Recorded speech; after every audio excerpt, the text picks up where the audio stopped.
কাজটা কেন আমার ছেলেটা? হ্যাঁ, সকালবেলা উঠে শুরু হয়ে গেল না? পাখিরা আসে এখানে, তা তোমার সহ্য হচ্ছে না?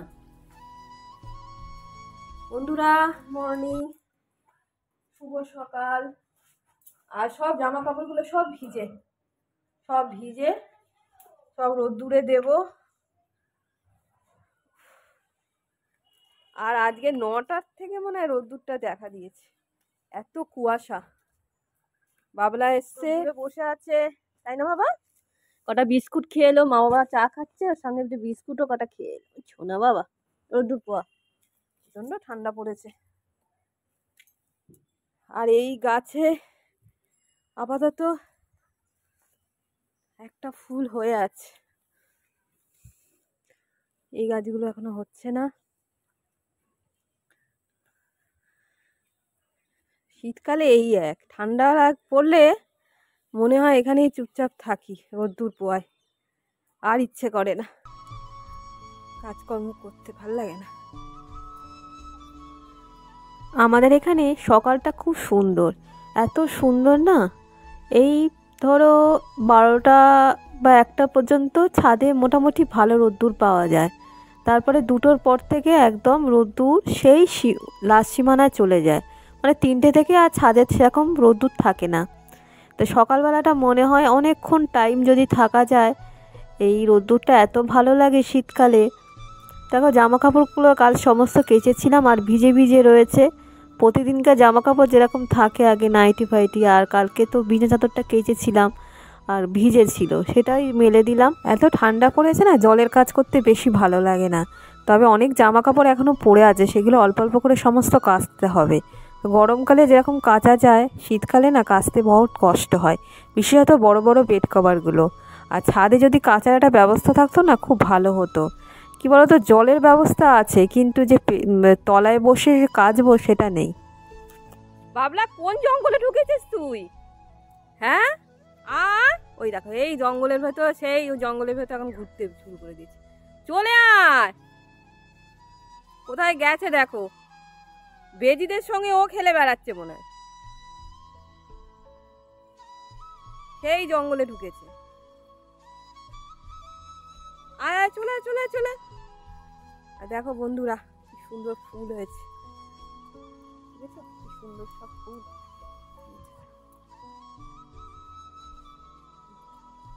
গাঁদা ফুল হয়েছে, একটা ফুল হয়েছে দারুণ। গাছগুলো এত ভালো লাগছে, রাস্তার মধ্যে পুরো হয়ে আছে। আর আমাদের দোপাটি ফুল হয়েছে, দোপাটি গাছ লাগিয়েছে, দোপাটি ফুল হয়েছে।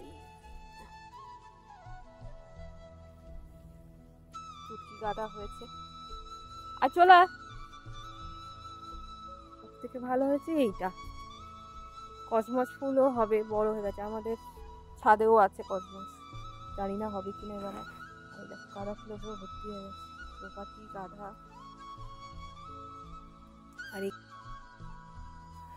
রাস্তার দুপাশে ফুলের গাছ, আরও ফুল হবে। সরস্বতী পুজোর সময় তো মনে হয় গাঁদা ফুলগুলো পুরো ভরে যাবে।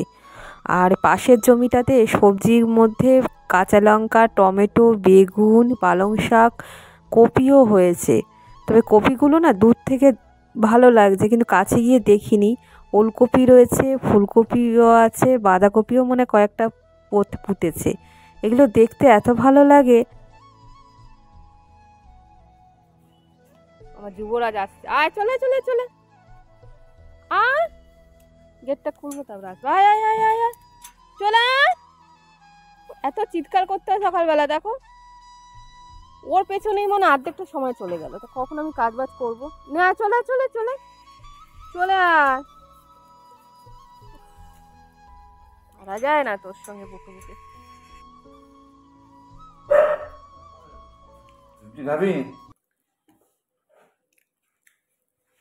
তাকিয়ে আছে দেখো, কতবার নিয়ে গেলাম তাও আর হচ্ছে না। এদিকে এদিকে, কি হয়েছে কি? না না, খাবে না, বিস্কুট খেয়েছে না একবার। রুটি খেতে একদমই ভালো লাগে না, কিন্তু কি করব, রুটি তো করতেই হবে। আমার বর তো আর সকালবেলা ভাত খাবে না, আর ওই মুড়ি টুড়ি খেতেও চায় না। মুড়ি চেবাতে গেলে ওর বলে যে আমার ভালো লাগে না মুড়ি বসে বসে চেবাতে। তো ওই জন্য মুড়ি আর দিই না, যদিও আমি মুড়ি চানাচুর মাঝে মধ্যে খাই, আমি খাই, ওকে দিই না। তো আজকে করেছিলাম রুটি আর তরকারি, আলুর চচ্চড়ি। আলুর চচ্চড়িটা রাত্রেবেলা করে রেখেছিলাম, এটা সুবিধে হয়, সকালবেলা আর কি ঝামেলাটা থাকে না। আর এই বোতলগুলো সব এই টুলটা, ছোট টুলটা আছে না, ছোট টুলটার উপরে বসে করছি, পায়ে ব্যথার জন্য আমি বসছি না। তো এই বোতলগুলো পুরোপুরি খালি না হলে আমি ভরি না, পরপর রেখে দিই, তারপরে পুরো ভরে নিই খালি হয়ে যাওয়ার পর। আর এই নীল টুলটার মধ্যে দেখো বড় জারটা রেখেছি, আর যে বড় টুলটা আছে ওটা হচ্ছে ঠাকুর ঘরে দিয়েছি। এই দেখো ইলেকট্রিক বিল দিয়ে গেল, অনেকদিন ধরে আমার বর বলছি বিল দিতে, কাটতে আসেনি মিটারে।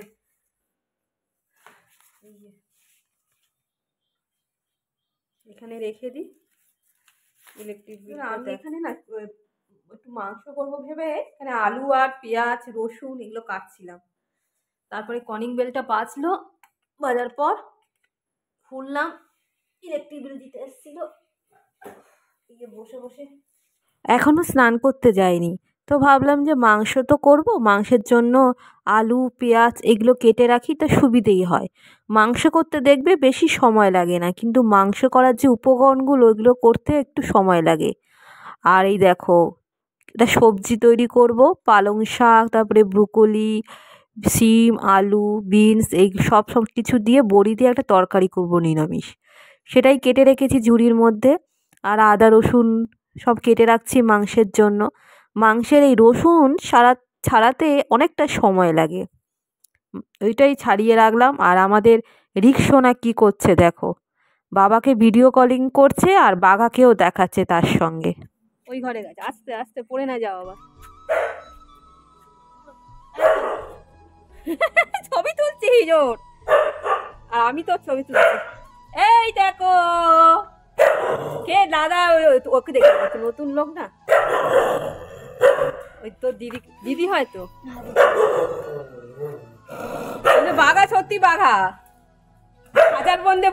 খাঁচার মধ্যে বন্দি, খুলবো না অভদ্র তুমি অভদ্র, তুমি ঘৌ ঘৌ করো, অভদ্র। হ্যাঁ হ্যাঁ হ্যাঁ হ্যাঁ,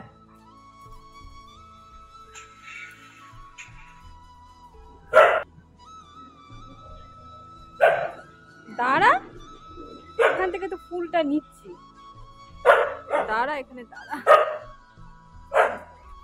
দাঁড়া পায়ে ব্যথা আমার, দাঁড়া। পাখি ফুলটা দিয়ে গেছে,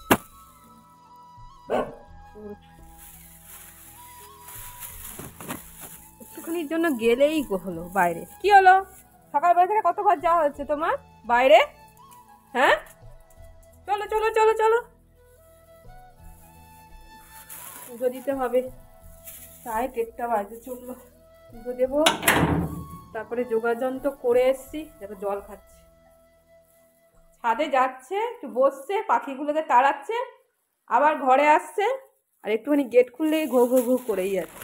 বন্ধুরা এত বেলা ছোট না, ভাবি যে স্নান ফান করে এসে ঠাকুর ঘরে অনেকটা সময় অতিবাহিত করব, কিন্তু কিছুতেই হয় না জানো তো, তাড়াহুড়ো পড়ে যায়, কারণ এই পুজো দিয়ে তারপরে রান্না করতে হবে, দেখতে দেখতে অনেক বেলা হয়ে গেছে। তো এই যে নন্দুকে স্নান করিয়ে দিয়ে এই ড্রেসটা পরিয়ে দিচ্ছি। এই ড্রেসগুলো কিনে না খুব লাভ হয়েছে, এই ড্রেসগুলো পরিয়ে রাখলে মনে হয় আমার ছেলের আর ঠান্ডা লাগবে না। আর টুপিটাও দিয়ে দিলাম, চন্দনটাও পরিয়ে দিলাম, আমার এত ভালো লাগে না। আর এই মার পায়ে দেখো জবা ফুল দিয়ে দিচ্ছি। আজকে মার পায়ে মঙ্গলবার শনিবার এই করে মার পাটা শুধু ধুয়ে দিই, প্রতিদিন ধুই না, মঙ্গল শনি বৃহস্পতিবার। আর দেখো ধূপও যে দেখিয়ে দিচ্ছি, এইভাবে আমি পুজো দিই। তারা যতটা পারি ভক্তিভাবে, যতটা সময় আমি অতিবাহিত করতে পারি, খুব একটা তো পারি না, কারণ বলো আমরা সাংসারিক মানুষ, যখন সময় হবে তখন হয়তো ঠাকুর ঘরেই আমাদের থাকতে হবে। যেটুকু পাই ভক্তিভাবে ঠাকুরকে ফল দিইনি, আজকে মোয়া দিয়ে পুজো দিয়েছি।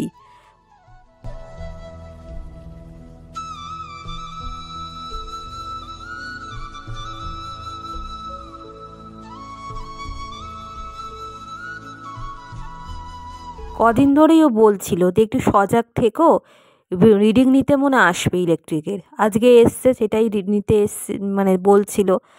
আর এটা পুরনো, মানে আগের 3 মাসের বিল এসছে, যেরকম আসে আর কি, বেশ ভালোই এসছে। মার্চে যখন বিল আসবে তখন একটু কমবে, তখন শীতকালীন বিলটা আসবে। আর এখন তো আধা গরম আধা শীতের বিলটা এসছে। চালটা ফোটানোর আগে আমি আধ ঘন্টা চালটাকে একটু ভিজিয়ে রাখি, এই চালটা নিয়ম। তো যেখান থেকে চালটা কিনেছি সেখানেই বলে দিয়েছিল যে একটুখানি ভিজিয়ে রাখবেন, তাহলে কি হয় ভাতটাও বাড়ে এবং অনেকটা গ্যাসটাও কম পড়ে। তো এই জন্য চালটা ভিজিয়ে রেখেছি, আর সঙ্গে সঙ্গে এসে একটু চা করে নিচ্ছি তাড়াতাড়ি। আর বাঘার মাংসটা অবশ্যই আগে করে নিই, কারণ ওকে আগে খেতে দিতে হবে। বাচ্চা ছেলেদের যেমন না, আগে মারা কি করে, খাওয়া নিজেরা যা খায় খায়, ওদেরকে আগে খাইয়ে দেয়, সেই ব্যাপারটাই হয়েছে। ও তো আমাদের ছেলের মতো। এ দেখো চা খেতে খেতে দেখছি ঘড়ির কাঁটায় কটা বাজে, আর বাঘাকে খেতে দিতে হবে, তাড়াহুড়ো করছি, কারণ ওর খাওয়াটা হয়ে থাকলে আমাদের আর কোনো চিন্তা নেই। একদিকে সবজি বসিয়ে দিয়েছি, আর একদিকে মাংসটা একটু ম্যারিনেট করে নিচ্ছি, বেশি কিছু দিইনি। একটু নুন, একটু হলুদ, তারপরে হচ্ছে একটু কাশ্মীরি লঙ্কা, একটু গুঁড়ো লঙ্কা, আর অবশ্যই আগে একটুখানি লেবুর রস মেখে রেখেছি।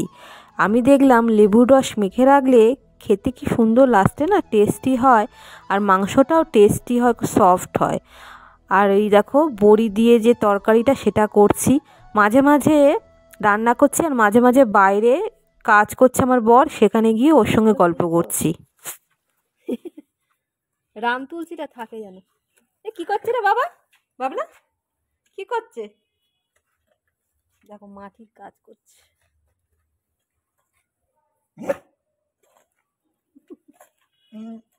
কাজ করছে তো, এখানে কান্নার দরকার?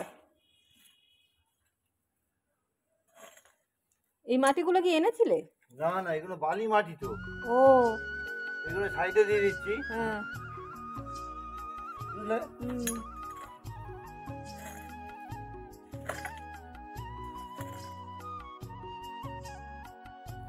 আমাদের বাড়ির এই সাইডটা, মানে এই ডান দিকটা হচ্ছে মানে বেলে মাটির পরিমাণে বালি বেশিরভাগটা। তো বালি মাটিতে তো গাছপালা সেরকম হয় না। ও দুদিন আগেই বস্তায় করে অন্য মাটি নিয়ে এসেছিলো, সেটাই দিয়ে ঠিকঠাক করছে, কারণ ওই দিকটা গাছপালা লাগানোর ইচ্ছে আছে। তারপরে রান্নাঘরে এসেছি, মাংসটা ভালো করে মেখে রেখেছি, দেখলে টমেটো, আদা, রসুন, পেঁয়াজ দিয়ে ভালো করে কষিয়ে নিলাম, আর গোল গোল আলুগুলো একটু ভেজে নিয়েছিলাম, এই দিয়ে ভালো করে কষিয়ে নিচ্ছি। কষিয়ে নিলে জানো তো কোনো রকম আষ্টে গন্ধ হয়নি একদমই, কারণ লেবুটা দিয়ে মাখিয়ে রেখেছিলাম বলে। মাংসটা দিয়ে ভালো করে কষিয়ে নিচ্ছি, এই না কষালে হবে না, যত কষাবো খেতেও সুন্দর হবে। আর যখনই মাংস হয় তখন এই কড়াইটা তো বেরিয়ে করি, এই কড়াইতে খাওয়া খুব ভালো। আর একটা গুঁড়ো মশলা সে বানিয়েছিলাম, জিরে, তারপরে ধনে, সর্ষে, গোলমরিচ, এইগুলো দিয়ে একটা গুঁড়ো মশলা বানিয়েছিলাম, সেইটা হচ্ছে লাস্টে নামানোর আগে একটু দিয়ে দিতে হবে। কিছু দিয়ে একটা আচারের মশলা যেটা ছিল সেটা দিয়ে দিলাম, মাংস তো হয়ে গেছে।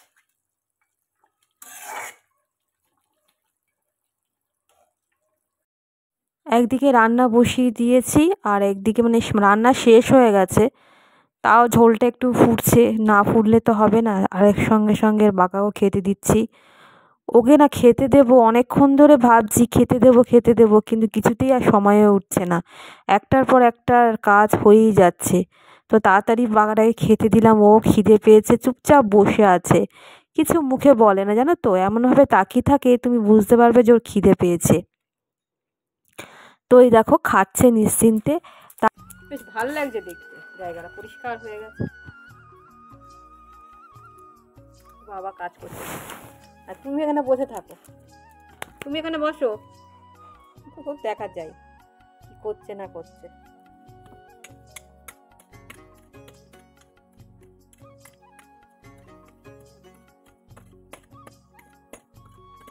প্রতিদিনের মতো বাকি দিয়েও যাচ্ছে, তবে আজকে সংসারের সমস্ত কাজ সাথে সাথে অনেক দেরি হয়ে গেছে।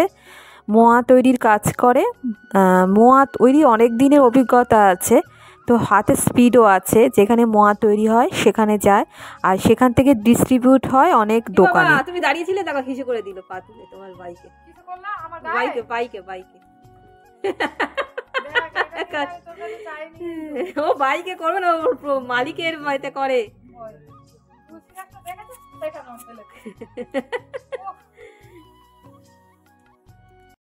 ভাত খাওয়ার সময় একটু টিভি না দেখলে চলে, তাও একা একা খেতে হবে, কারণ ও এখন কাজ করছে, ওর কাজ সাথে সাথে অনেক দেরি হবে, স্নান করতে ঢুকেছে। আর মাংসটা কি সফট হয়েছিল দেখো, মেটে আর একটা পিস নিয়ে খেয়েছিলাম, আর যেহেতু লোহার কড়াইয়ে রান্না করেছিলাম না, সেজন্য এক অসাধারণ টেস্ট হয়েছিল। আর আলুগুলো নতুন আলু গোটা গোটাই দিয়ে দিয়েছিলাম। মাংস এক এক সময় রান্না এক এক রকম আমার হয় খেতে। সন্ধেবেলা হয়ে গেল বন্ধুরা, এবার হচ্ছে আমি খাটে বসে আছি, আর কত গরম জামা পড়েছে দেখেছো? এই গরম জামাটা না পরলে হয় না, কারণ প্রচণ্ড ঠান্ডা পড়েছে বাইরে, আর যেহেতু বাইক চালাই তো। নতুন বাইক কিনতে গেলে অনেক দাম। সেটাই তো, শখের জিনিস না ওটা। হ্যাঁ বয়সও তো হয়েছে। 8 বছর বয়স মনে নেই, লোকে 2-3 বছর চালিয়ে বিক্রি করে। পয়সা কোথায় আমাদের কেনার মতো?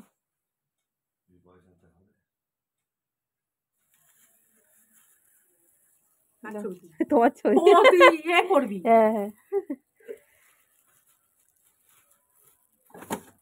আমাকে লোকে এমনিতে চিনে যাবে রে। হ্যাঁ হ্যাঁ জন্য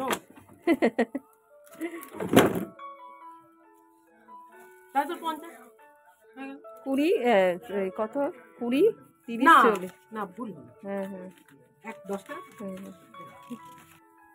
দোকানে গেছিলাম, পাশেই টঙ্করদার দোকান ছিল, তো সীমাদি বলছে যে তুই তো বলবি তুই ব্লগ করছিস, তাহলে আমি সেজে গুজে থাকতাম। আমি বললাম না, সেজে গুজে থাকবার দরকার নেই, কারণ এটা ডেলি ব্লগ তো, ওর সাজার দরকার নেই। বন্ধুরা আমি যা ভেবেছিলাম তাই হলো না। আমি ভেবেছিলাম কি, যে কয়েকটা জিনিস লাগবে, এই পাশের দোকান থেকে নিয়ে আসবো, তো হেঁটে হেঁটে যেতে হবে, ভালো মতো নিয়ে হাঁটতে পারবো ভেবে রেখেছি। তারপরে আমি দেখলাম আমি খুঁড়িয়েই হাঁটছি, তারপরে মনটা একটু খারাপ হয়ে গেল। কেন বলো তো, এখনও পা আমার খুঁড়িয়ে হাঁটতে হচ্ছে। আগে কত স্পিডে আমি হাঁটতাম জানো না, এই জন্য মনটা একটু খারাপ হয়ে গেল। কতদিন না এই পাটা নিয়ে চলতে হবে জানি না। সব থেকে যেটা মেন, আমি ড্যান্স করতে পারছি না, নাচে যেতে পারছি না, রিহার্সাল করতে পারছি না, এই হচ্ছে আমার এখন দুঃখের কারণ। কি হবে জানি না, আর মনটা খারাপ করে বাড়ির দিকে ব্যাক করছি।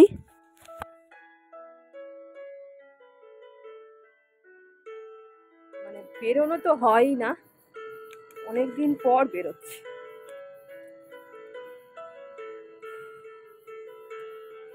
খুঁড়িয়ে হাঁটছি, ভালো লাগে। যেতে পারছি না, মাও এসছে আবার বালতি নিয়ে।